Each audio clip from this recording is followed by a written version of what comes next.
legendary allegory you ever studied in your life is Darwin's theory of puddle of paradise. We look upon the account as scientific truth and we accept it literally.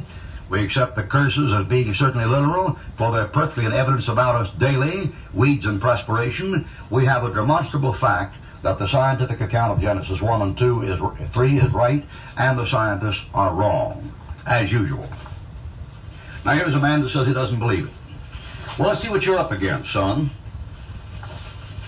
The word eat or ate or eaten occurs in Genesis 3 more than 10 times.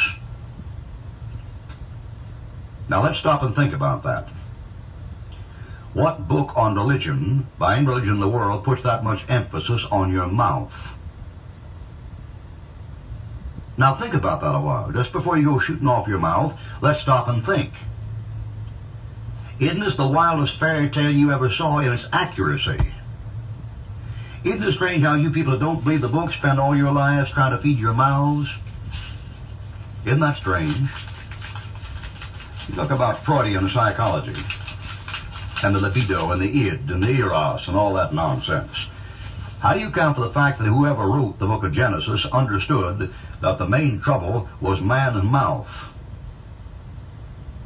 and begins with the mouth? How do you explain that?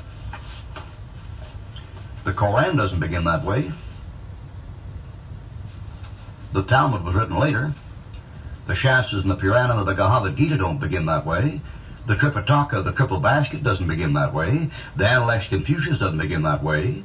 Why, you people think the Book of the Dead is a religious book? Boy, it sure is off base, isn't it? You don't even know what the problem is.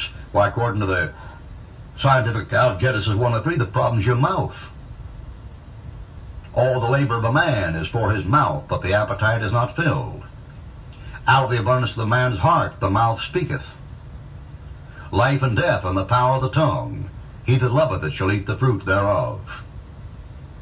What do you make of that?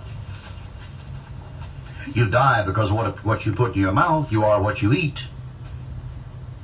My, wasn't old Mo the Scientific for a fellow writing an allegory? Isn't that a splendid allegory where when life begins they're both naked? That's how your life began. Isn't that something? Why put in there the man and his wife were both naked and not ashamed? Because that's the basic fundamental truth of all life. If there's any such thing as ontogeny recapitulates phylogeny, according to Haeckel, it is certainly not that every individual baby goes as an embryo through the series of the species of evolution from the puddle to paradise. Oh no. It's the fact when the Bible begins, it begins with the people naked, and that's how you began. And they begin by putting things in their mouths, and that's where you begin. And they begin by putting things in their mouths they shouldn't put in their mouths, which is where you began, and all your ancestors began, and all your grandchildren will begin. And when they were caught doing wrong, they hid, and that's what you did. And when they were caught, they blamed it on somebody else. Wouldn't you call that a remarkable foresight for a religious book to start that way?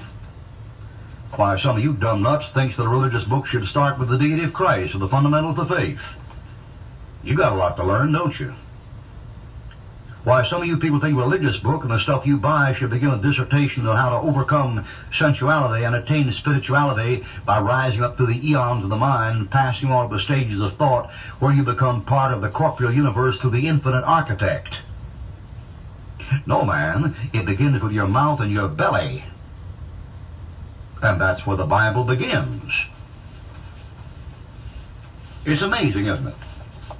Isn't it amazing? In Genesis chapter 1, 2, and 3, the first thing the devil ever says is yes. How do you explain that? He doesn't say that in any of the rest of the world literature. Rather unique, wouldn't you say? The first positive thinker is Satan, and the first word he says is yea. Don't you find that, as the Germans say, sehr interessant?